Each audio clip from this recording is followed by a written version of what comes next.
Avast, me hearties! Weigh anchor and hoist the mizzen, because today we're talking about merchants and marauders. Fun pirate fact, mizzen is how Helen Mirren spelled her name in the 90s.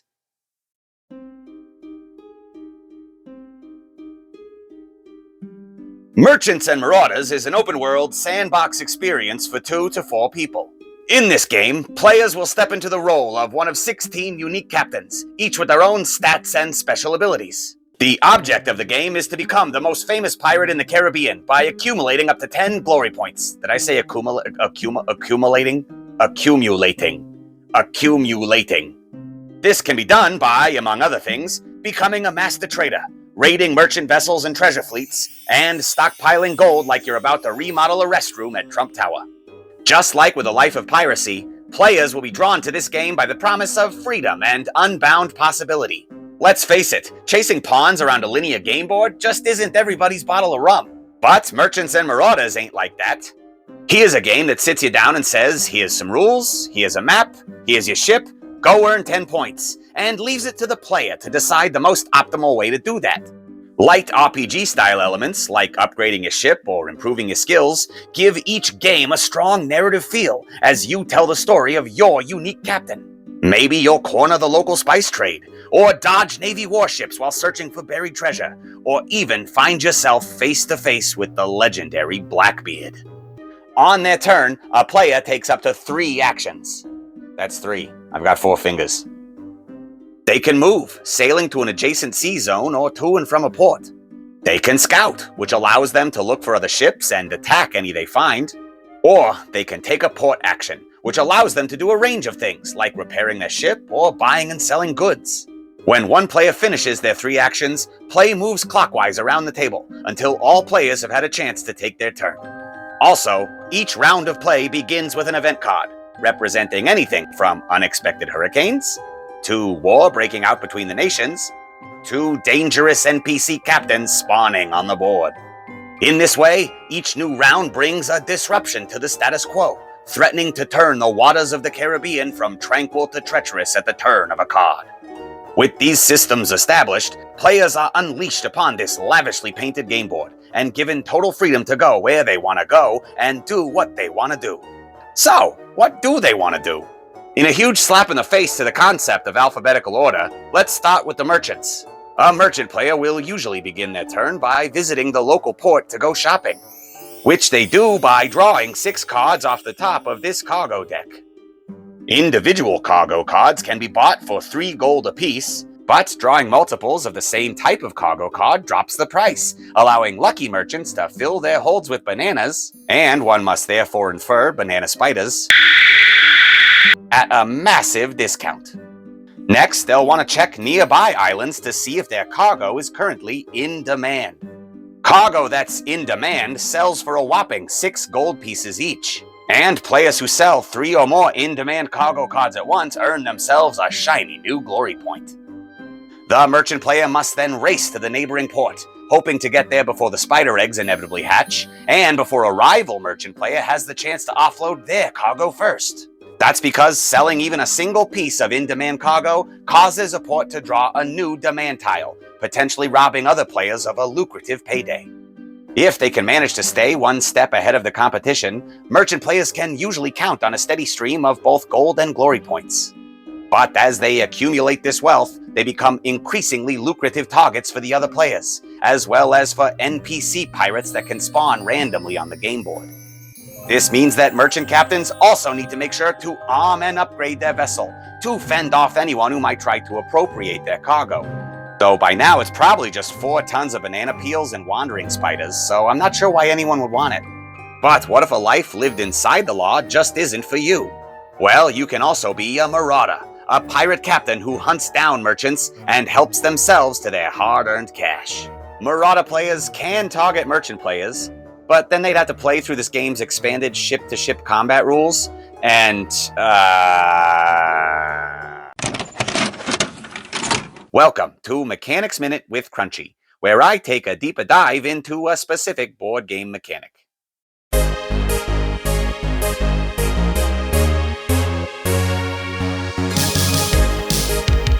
Here's how combat works in Merchants and Marauders. The red pirate wants to attack the green merchant. First, he must complete a scouting roll to see if he is able to locate the other ship in his sea zone. If he fails, nothing else happens. The red pirate succeeds in his scouting roll. Normally, players then choose which combat action they'd like to take: shoot, board, or flee. But on the first round of combat, both captains must choose to shoot. Each captain then completes a seamanship roll. The captain who rolls more successes has outmaneuvered their opponent and gets to perform their declared action. Ties are broken by counting the number of pips rolled on each dice. The red captain wins the seamanship roll, so now he rolls a die for each of his ship's cannons to inflict hits on the enemy merchant. Damage is applied based on the results of the roll, with skull results assigned by the player who is receiving the damage. But the attacking player can spend special ammunition tokens to force the damage to be applied to specific parts of the ship. If the targeted ship takes too much hull damage, it sinks. Otherwise, combat resets to the declaration phase. If the captain who won the seamanship roll declared a board action, then naval combat ends and crew combat begins. Captains each roll a leadership check, with successes applied as hits to the opposing captain's crew. This continues until one of the ship's crews is depleted. If the captain who won the seamanship roll declared a flee action, and if the opposing captain rolled 0 successes on their seamanship roll, then combat ends. Otherwise, a new combat round begins with another declaration and another seamanship check.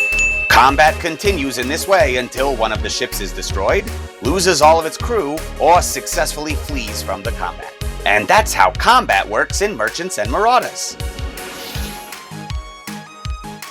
Rather than drowning the whole table in that ocean of dice rolls, Marauder players will probably spend most of their time doing merchant raids, targeting the lone merchant ships placed in each of the board's 17 sea zones. These tokens represent a merchant ship from one of the game's 4 empires. And after passing a scouting check, pirate players can raid these vessels by drawing cards off the cargo deck to represent the amount of cargo and gold that they plunder. Pirate players can then voluntarily take extra hits off the deck to increase their take, but each one risks disabling their ship or allowing the merchant to flee, leaving the pirates with nothing.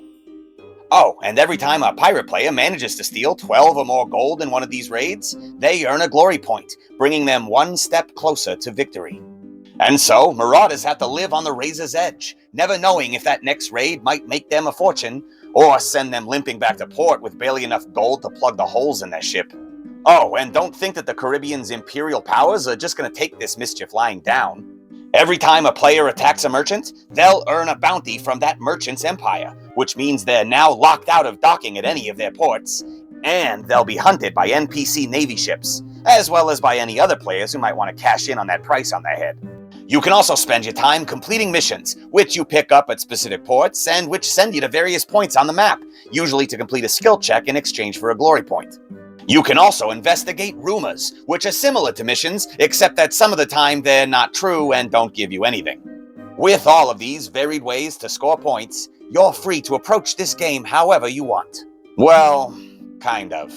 While it's certainly possible to focus on your captain's individual adventures, it's usually not the most efficient way to score points. Many of the missions and rumor cards require access to specific ports on the map, which pirate players may have locked themselves out of with bounties. They also usually require you to ping-pong your way back and forth across the map, which can take a lot of time. It is definitely possible to pick up a rumor on one side of the map, spend 3 or more turns sailing across the entire Caribbean, only to finally arrive at your destination and fail the necessary skill check, leaving you with nothing. Trading and merchant raids carry their own elements of risk and reward, but they are ultimately a more consistent way of getting points, and smart players are going to focus on them while their more romantically inclined competitors waste time chasing missions and rumors. The balance between doing what you want and playing most efficiently might turn off some players. Like I said, the game can definitely work with each player focused on their own player card, their own ship, their own adventures, but that's often a game where nobody cares about any of the turns but their own. On the other hand, the game's mechanics clearly want players to be attacking each other. But thanks to this game's lengthy and often unforgiving combat rules, strong players are incentivized to pick on the weaker ones, since fighting someone their own size could end up costing them their ship. And since it can take a long time to build up a head of steam in this game, having all your progress suddenly set back to 0 by the player across the table risks spoiling an otherwise pleasant evening. This game is at its best when players attack each other, but it can sometimes be hard to do that without feeling like a bully. But for gaming groups that can thread that particular needle, Merchants and Marauders is almost always a good time. It offers competitive play, beautiful components, and a marvelously evocative theme. Just unfolding the map and lining up the veritable fleet of ship miniatures that come with this box will have most players eager to see what adventures await them over the horizon. If you can see a way past some syrupy combat rules and can still look someone in the eye after kicking over their sandcastle, then Merchants and Marauders is one of the finest pirate-themed board games your doubloons can buy.